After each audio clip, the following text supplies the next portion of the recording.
This episode of The Candid Frame is brought to you by the Charcoal Book Club. Their carefully curated selections reflects the best in contemporary photography, and all for a reasonable price. And they are delivered directly to your doorstep each month.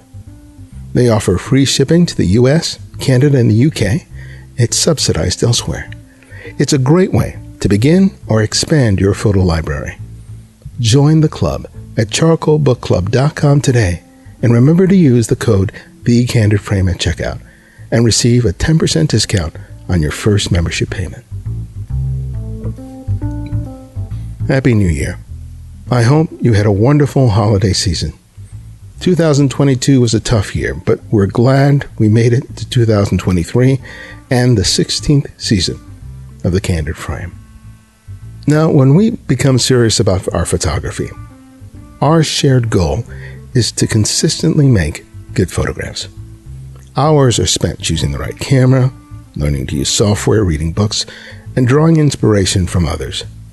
But what's next after that? I think it's figuring out what you want to say. What subject matter do you want to explore? What do you want to say with your photographs? What can you say with your images that no one else could?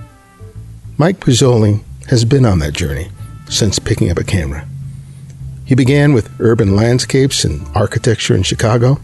That evolved into the natural landscapes, including time spent in the Blue Ridge Mountains, resulting in his recent book, Blue Ridge Dreaming. Finding out who you are as a photographer is as important as what you create images with and of. I hope that this conversation helps you to figure out what you are meant to do with your photography. This is eBuddyNX, and welcome back to The Candid Frame. Let's talk about you. Reading about you, really kind of an interesting character in terms of the paths you've taken. You're a working psychologist? Yeah, I'm a clinical psychologist. But you also are a photographer. Yes, dipping into both. I do some double dipping, for sure. And both of them call for you to know how to pay attention. Would you say that's true? Absolutely. I came across this quote recently, and I always butcher quotes, but it was something like, if you spend enough time with your subject, it'll eventually reveal itself to you. I think I was referring to photography. Yeah. I'm like, well, yeah, that's so true. It applies to, well, a lot of things, but definitely therapy. Working with someone in such a vulnerable kind of space. Yeah, because I've been to counseling. I have not been the counselor. But one of the things I've always appreciated with people that I've worked with is their ability to recognize something that I've said and able to throw that back at me. Yes. Me not realizing that what I meant or what was going on. And it was like, oh, I never thought about it that way. Because it gives you, a good counselor helps to reveal insights about yourself. Yeah, that's very true. That's like what you're describing is like, it's the bread and butter, of just listening and then, very actively, very critically listening, and in the most gentle, compassionate way, like kind of holding a mirror to the person and say, you just said this. Did you catch that? You use these words, or there's just a ton of power just repeating those things back to someone. Do you think that influences your photography?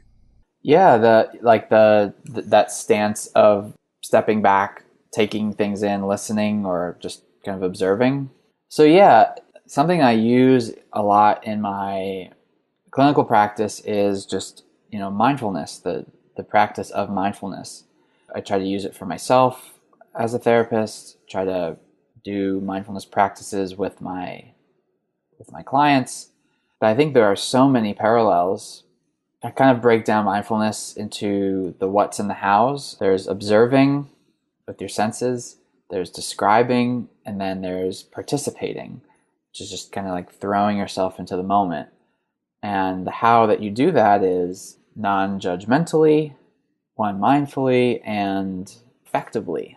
Putting all that together, I think that applies really well to photography as well. Just observing, just kind of taking in what the scene that's in front of me. And, there's a part of like just almost like a sense of flow, like just kind of this oneness with being with the scene and just kind of getting lost in taking pictures. So I think there's like just the crossover is so smooth, on both ends.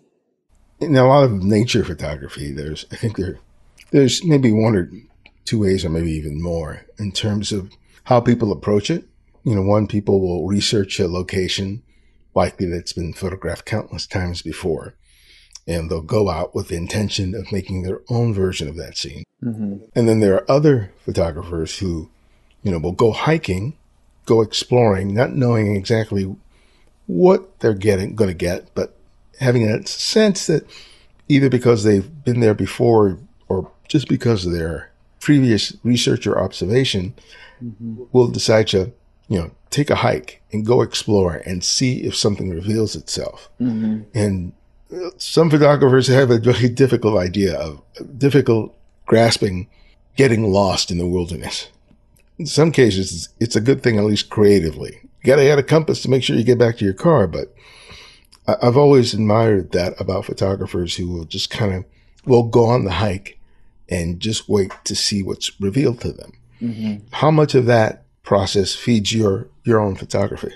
I almost want to say I fall somewhere in between there.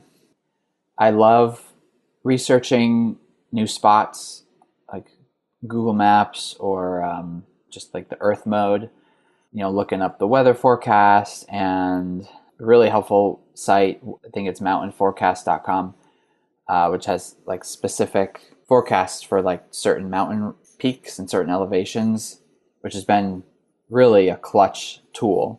And then, the apps that can kind of look at you can kind of see what direction the sun's going to be kind of pointing. I appreciate that. I really enjoy that.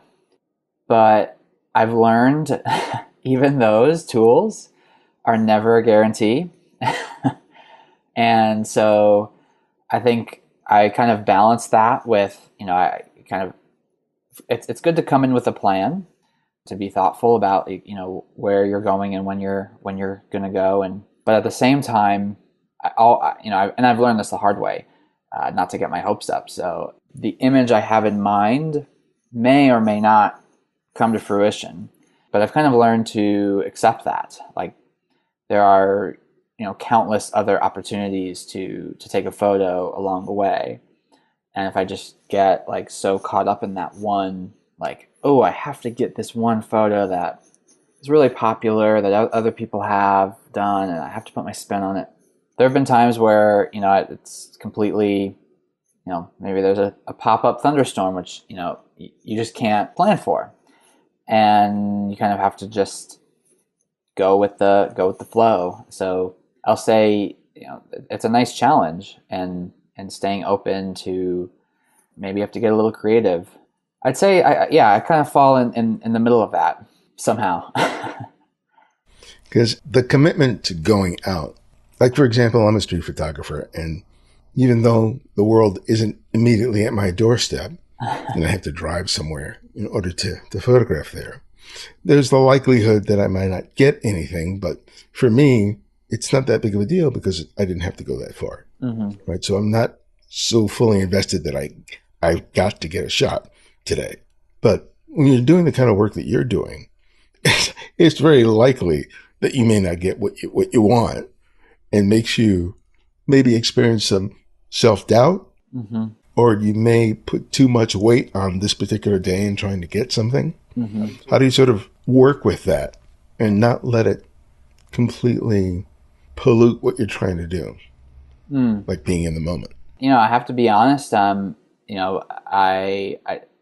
definitely have those thoughts and feelings. Like I remember last year, I was hiking to try to do a sunrise at McAfee. I'm not sure exactly how you pronounce it. McAfee's Knob in Virginia, which is the most photographed spot on the Appalachian Trail. And it's a 4-mile hike, So I went in, pitch black. I was terrified, and I just kept saying, I just kept saying, this better be worth it. I really hope this is worth it. When I get to the top, I hope there's this perfect sunrise waiting for me. So I'll be honest about that. I have those those thoughts and those hopes that are.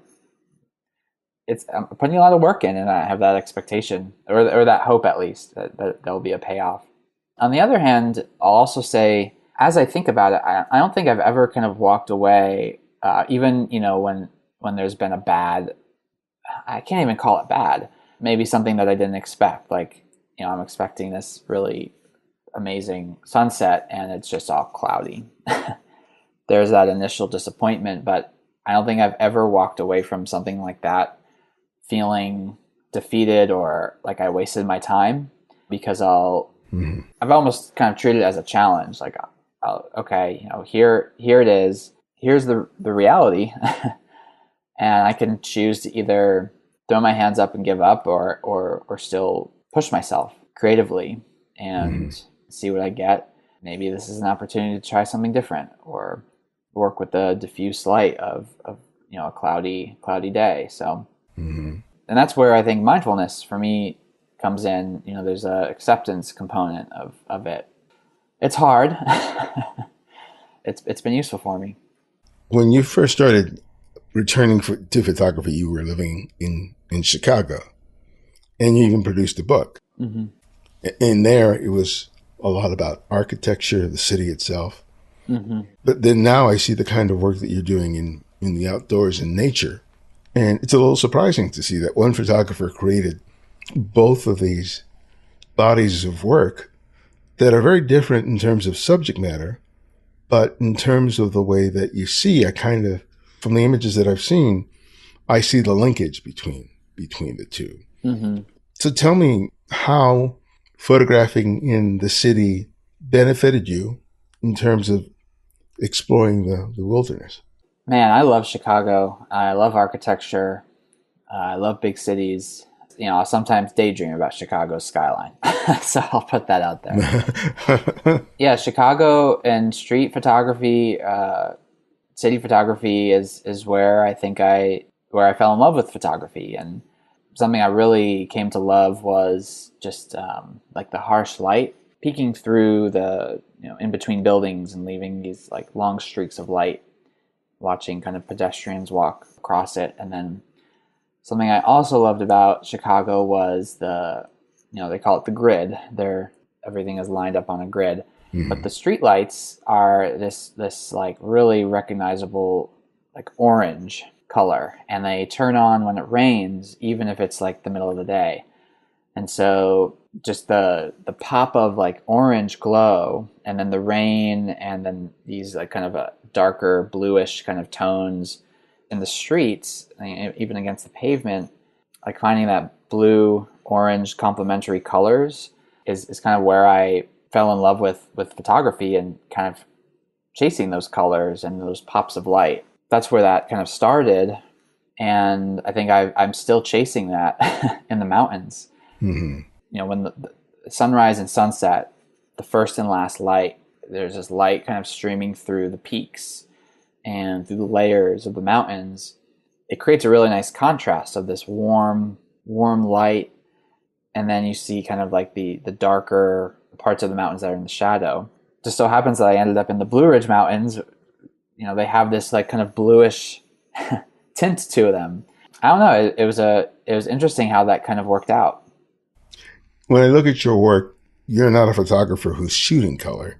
You're a photographer who is observing and leveraging color. And there's a big distinction between the two.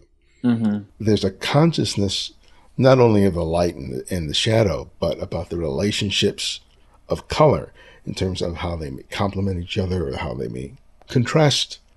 Do you think that sort of observation of color is a direct result of you shooting in the street, or was it something that you weren't even conscious of as you were doing it? Oh man, I've actually asked myself that question, like where did this come from? I could get a little psychoanalytic on myself and say, it's from childhood. I grew up in New York and was a big Mets fan, and their colors are blue and orange. So I loved watching the Mets. Those colors, the complementary orange and blue, that's always something that was part of me. So maybe came from there. I think also, maybe it did just develop, and it's something that I kind of caught and was just kind of naturally attracted to. Being in Chicago, I think, if those streetlights weren't so orange, maybe if it was any other city, who knows? Who knows if I would have kind of started to look for those complementary colors in my photos. With the streetlights here in Los Angeles, I grew up with the streetlights that were that orange. Oh, really? Yeah, and they switched to LEDs over the last several years. And it was really strange because I felt like, why is everything so dark? Because to my eye, it doesn't seem that these streetlights have gotten any brighter. To me, it's less so, despite what they may say. That was just something that was ever present. I don't think I ever really thought about the fact that, oh, that's a kind of strange glowing orange. It was just part of the landscape for me. And I can't say that I ever used it to a photographic advantage, but I recognized that it was there. Mm-hmm.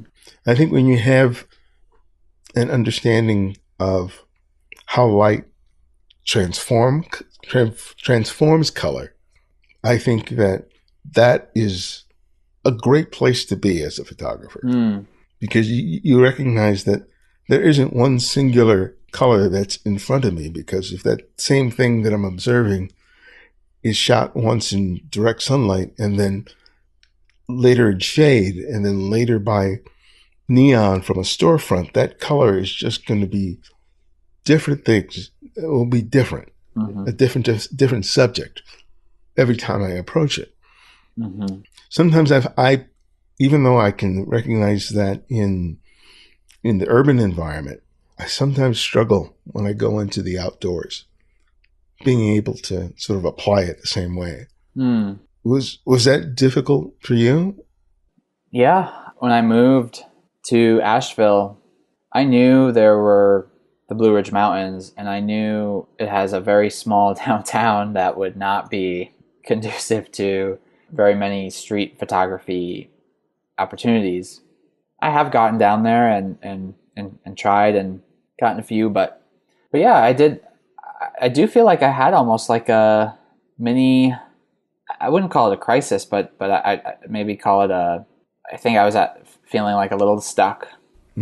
Oh, what am I going to do here? How am I going to work with this? Where do I even begin? Do I start completely from scratch or what?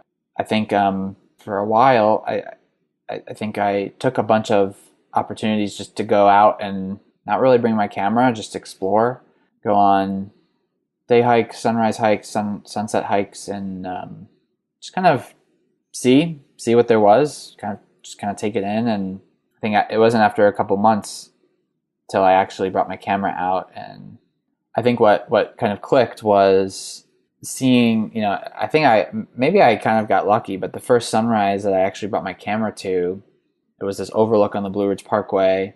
The light was kind of coming in. There was a cloud inversion, so just this really nice layer of fog and the layers of the mountains, and the way it was just coming through, it's kind of a light bulb went off. Like what you were saying, the light was touching on different parts of fog and the mountains, just these like swirls of color. And that's kind of like what clicked for me. And I said, okay, this is what I'm going to be chasing, I guess. The image that's on the cover of your book is one of my favorites of yours. It's just a stunning scene.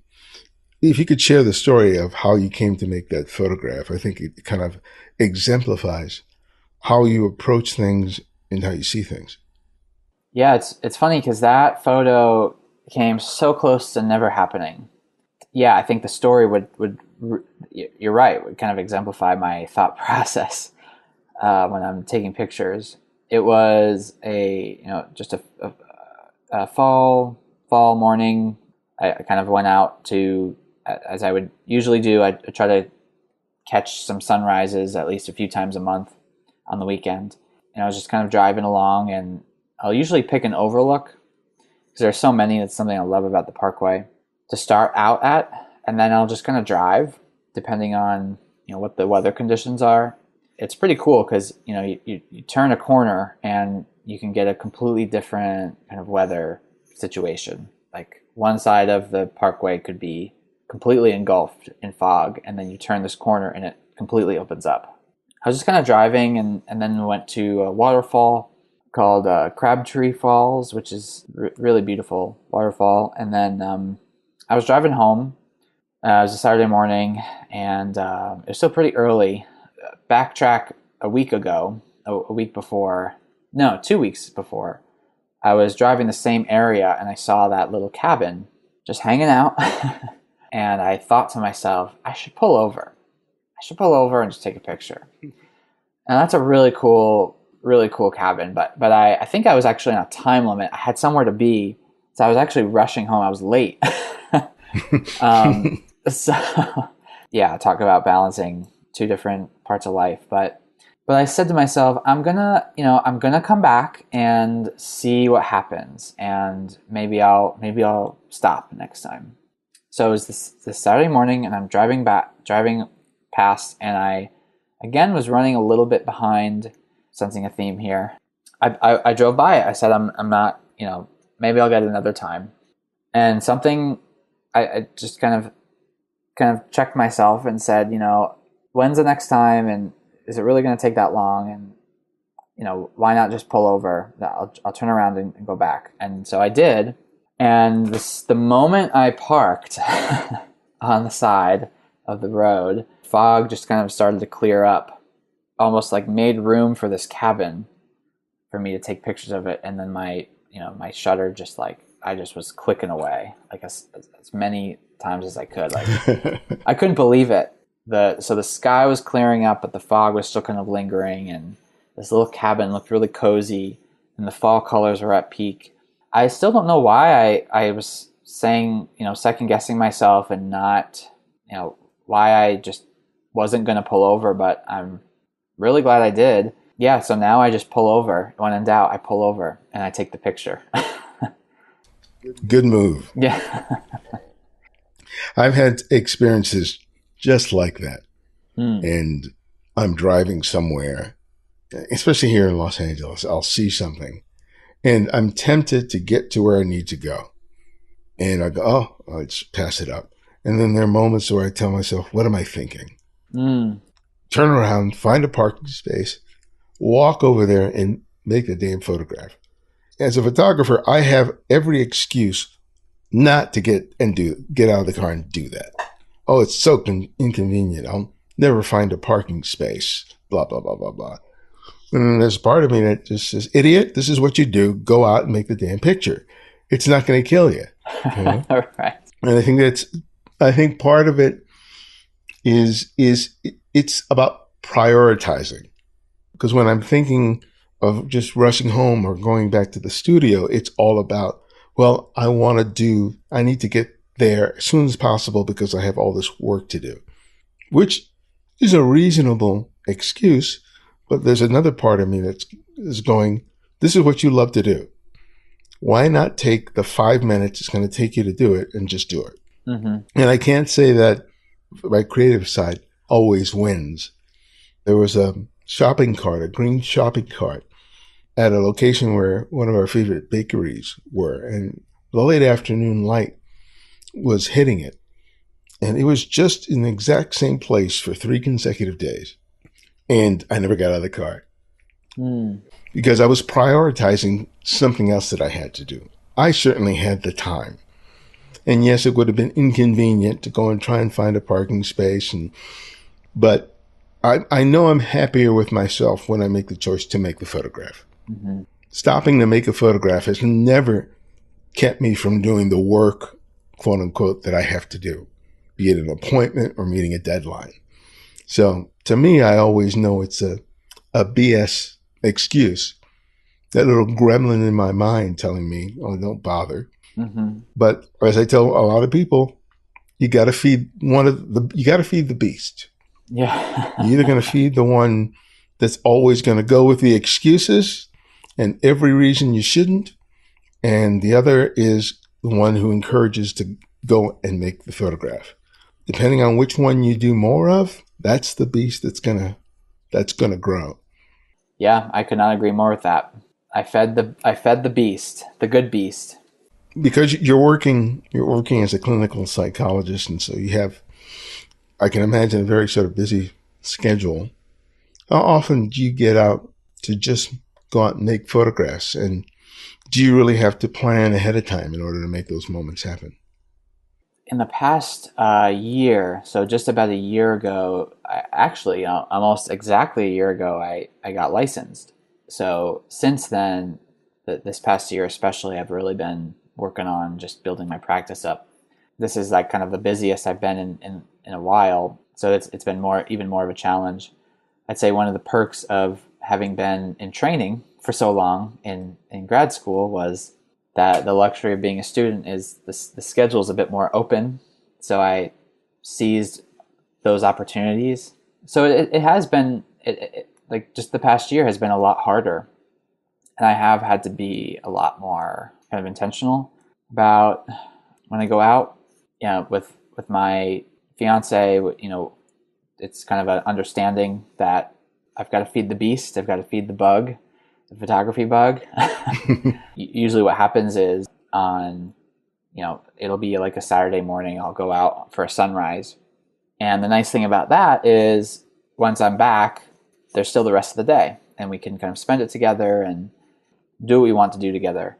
So that's actually been a nice way to kind of work it in. And I'm more partial to sunrises now in the mountains. There's just a higher chance of getting those kind of cloud inversions and those just the cool kind of fog effects. I don't complain about that. So that's really the way kind of I have kind of worked it in. In the fall, it's also I kind of share. I love the fall. I love the fall colors, and so it's just kind of a expectation that I'm going to be out a few more times on the weekend in October. I'll just be out more, but otherwise, yeah, sometimes it is a bit more dormant, and sometimes I'll use that to edit or maybe just take a break. It's kind of like the way I've kind of tried to find some balance this year as things have gotten a lot busier on the psychology side.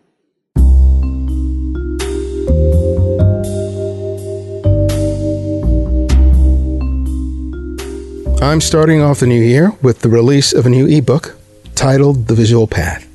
It is a collection of essays that I have written over the past 2 years, during and after COVID.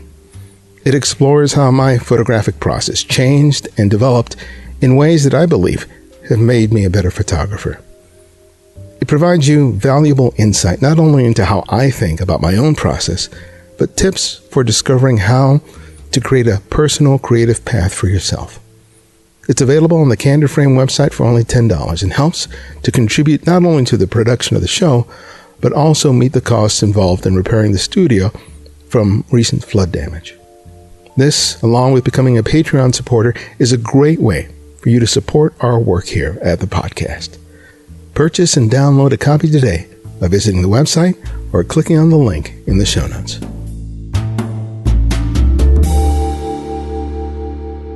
It's important to understand and, to some degree, love your subject. You're very passionate about the Blue Ridge Mountains. What is it about that particular location that makes it such a standout for you and that makes you want to revisit her as much as you possibly can? It's kind of hard to put into words. I think the Blue Ridge Parkway is just very unique, and so you get to kind of just drive. It's basically this drive through a mountain range. Mountains are kind of steep kind of cliffs on your side. So I thought that was really stunning. You get to literally drive into the heart of the mountains and drive along the ridges. I think part of me has always been drawn to nature, even when I was younger, I grew up right outside of New York City, but we had a little nature preserve near our house. I would just always be drawn to it and go there. There's a little stream just down the street. This was in the suburbs. Yeah, it's something just always felt kind of right. And sometimes I would just go outside just to, I don't know, I couldn't explain it. And my friends would be like, Mike, what are you doing? Like, I just want to be outside.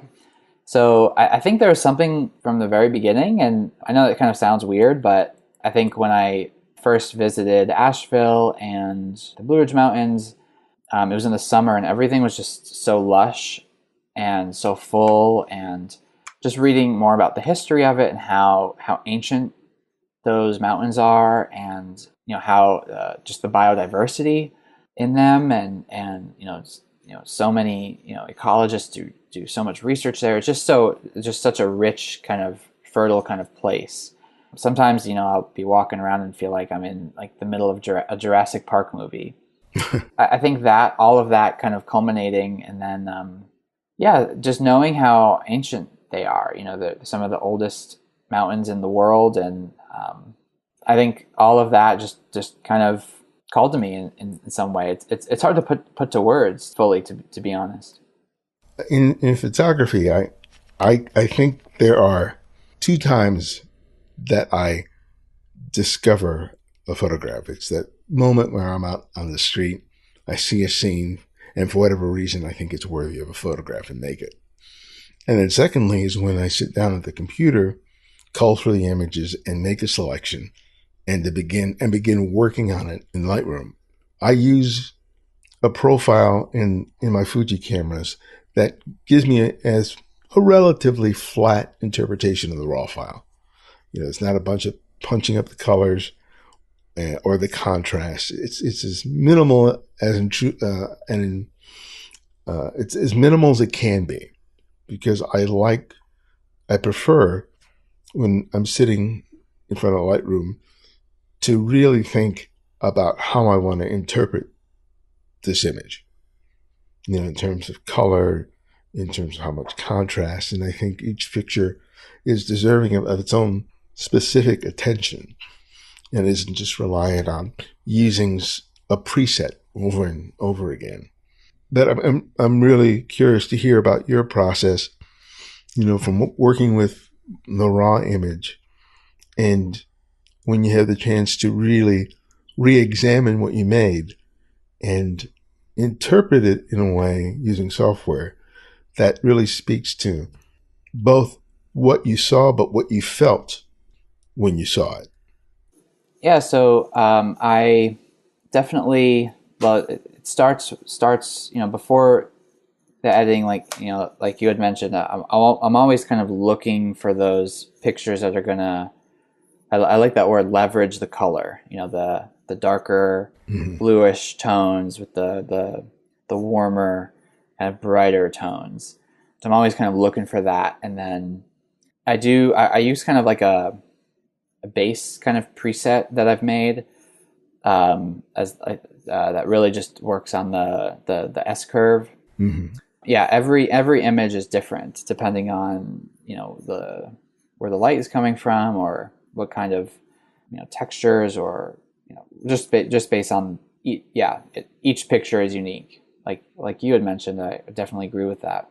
So sometimes I will spend hours on one picture and then just throw my hands up and be like, something isn't clicking with this, and I'll let it just sit for months and just wait for it to kind of come back up to me.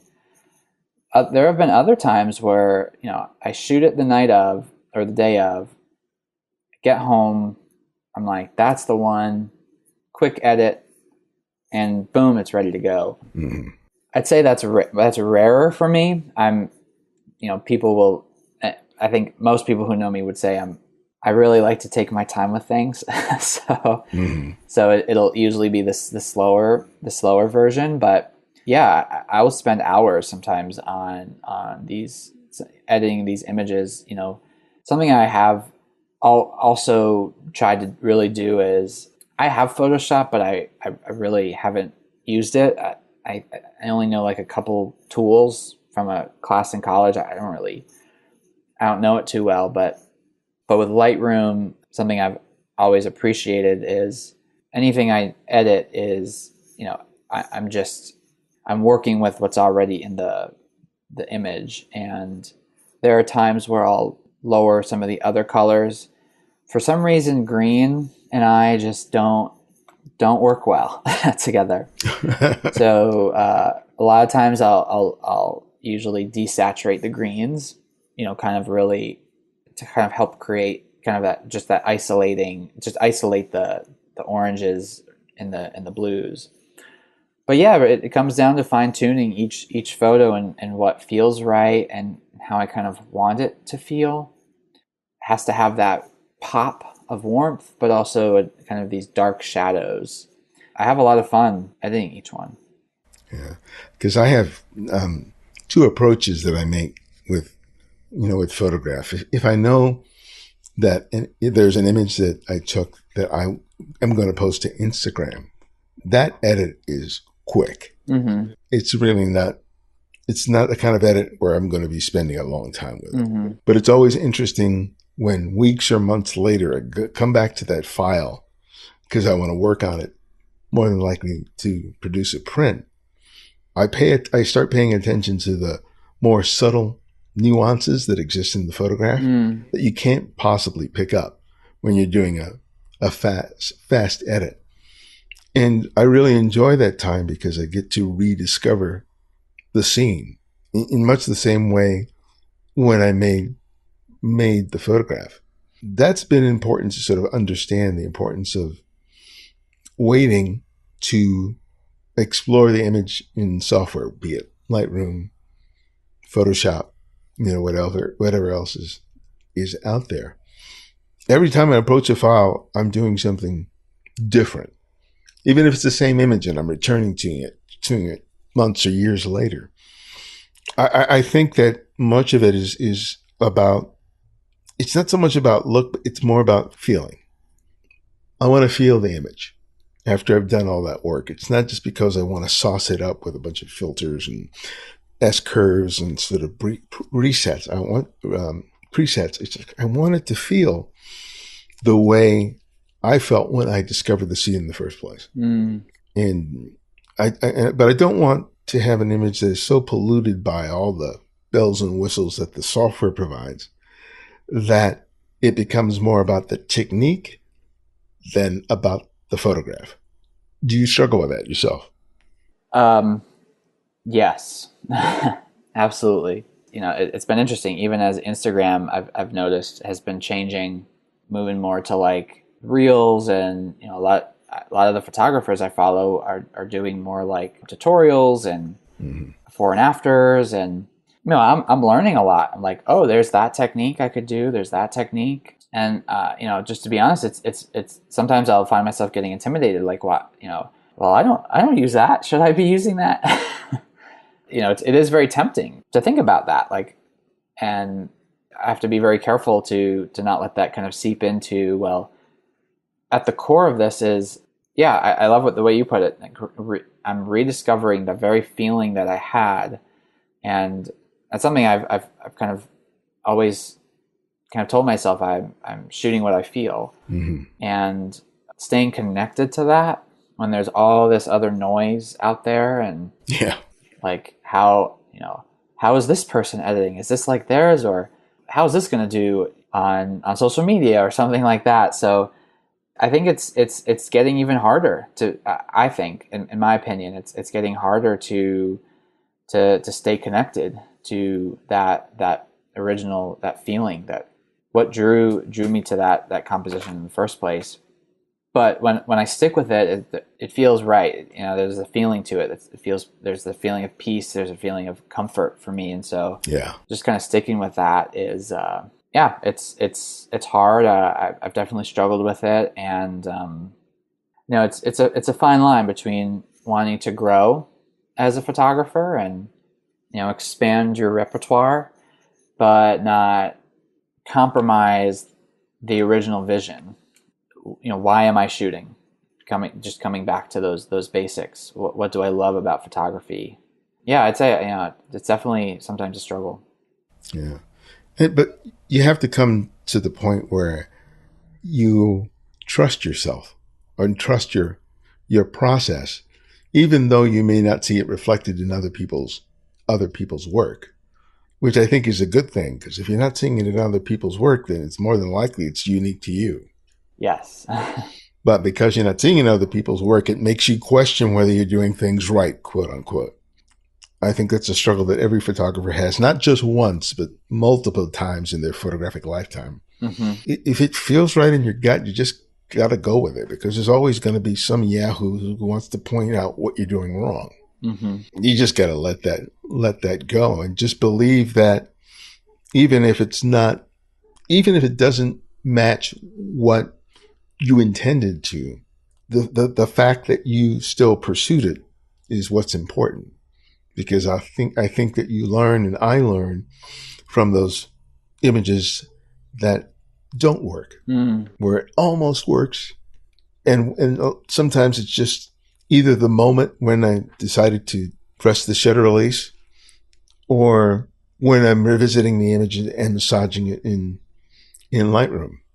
That's just part of the process, because it's really easy to mimic other photographers' styles or approach in terms of shooting or post-processing, in terms of becoming more familiar with the camera and in the application. But at some point, you got to step out on your own and just embrace who you are and how you are when you're using the camera. Because it's only at that place that your style, which everyone is often pursuing, reveals itself. It's not something you can think yourself into. The only thing that develops your style and your sensibility is going out and making a lot of bad pictures. Because the culmination of all that is work that's not only good, but is unique to you. When you decided to make your books, both for Chicago and the latest one, there's a greater deal of commitment to your images. Right? Because you're putting together these tomes, and you're making the decision what images are going to be put in there and how it's going to be laid out. And there's a greater degree of imagining that you have to do, because you're moving away from creating something that focuses on the singular photograph, and now you're creating something that reflects more of a body of work. Tell me why you decided to create these books, and how they each sort of influenced how you see and how you make photographs. Yeah, so the first book, the Chicago book, I thought it was a really cool idea. It's actually a kind of a collaboration of multiple, maybe a dozen or so photographers in Chicago who all have kind of similar styles. All kind of came together and contributed to this book, which I think is a really cool concept. And so I was really happy to contribute to that. So that was cool. Number one, to see, okay, here's a photo I took, and I carefully, I chose it very, very carefully. I kind of meticulously edited it, putting that extra bit into it, knowing it's going to be forever in print. Then also, here are my photos next to other photographers' photos who I really admire. Seeing like the nuances, sometimes will be there in that book that we're photographing sometimes the same thing, but it's a completely different picture. So that was really cool. I loved that, to see like, wow, they were standing in the same place I stood, but it's completely different. So having that kind of opened my eyes in that way to see that. But then in this newest book, Blue Ridge Dreaming, this one is different because this is my first time putting, it's just my photos. So yeah, it took a long time, working with Trope Publishing. They have a great team. I think they gave me like complete creative license to make the book what I wanted, which I'm so thankful for. But yeah, it really had to be very, very thoughtful of what's the theme here. So I love the title of the book, Blue Ridge Dreaming. It just kind of gives there's a kind of a dreamy quality to the mountains and sunrise and the sunset, which is what most of the pictures were taken. There were tons of back and forths of like, does this fit?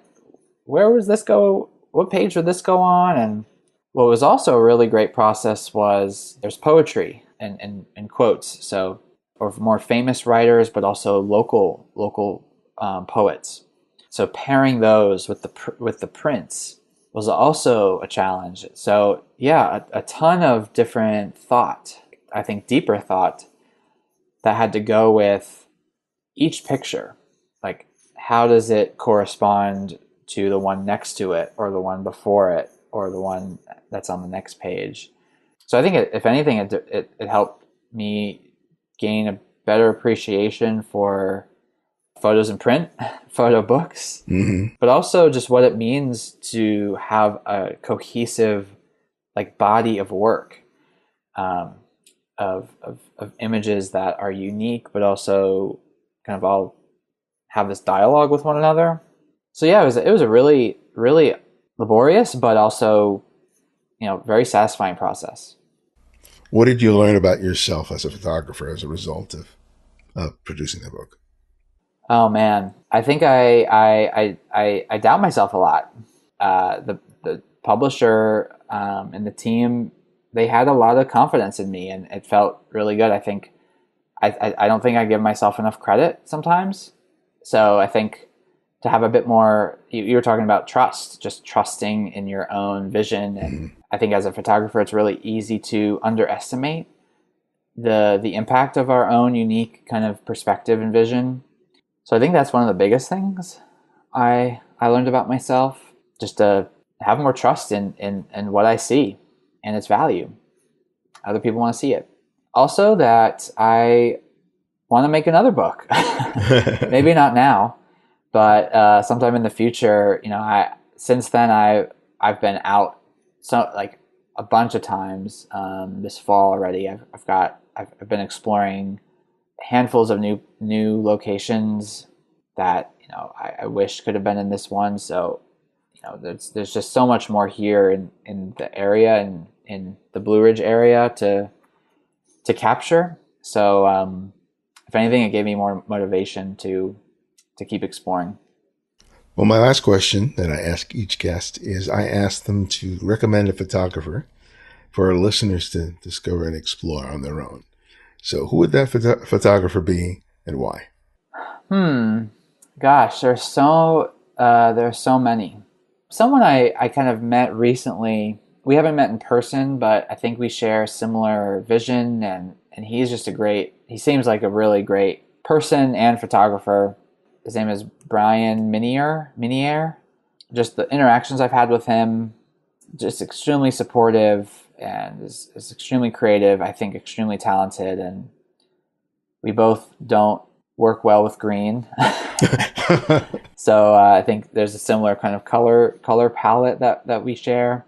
But I really respect his work. I've actually listened to him do a couple of podcasts. He listened to his story, and it's pretty inspiring what he's been through. And so I'd say him if I had to pick someone. That's great. Well, Mike, thank you so much. I really enjoyed finally having a chance to talk with you.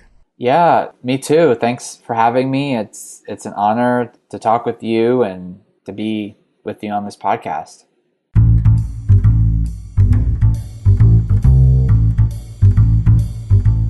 Thanks to Mike for joining us. Find out more about Mike by visiting beacons.ai.mpv Comeback Kid. And Comeback Kid is COMBACKID. If you're a fan of our work, you can write reviews on whatever service you use to listen to podcasts and share a favorite episode on social networks, be it Twitter, Facebook, or Instagram. Remember to use the hashtag #TheCandidFrame. You can also support us financially by contributing via PayPal or becoming a Patreon supporter. Thanks to SB and Tracy Malib for their recent contributions. And if you can't find every episode of the show on whatever service you use to listen to podcasts, download the Candid Frame app, available for Apple iOS and Android. And because of your generosity, it's free to download and use.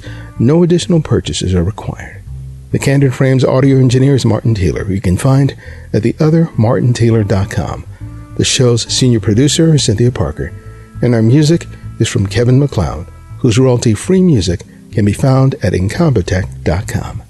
And this is Ibadian X, and this is The Candid Frame.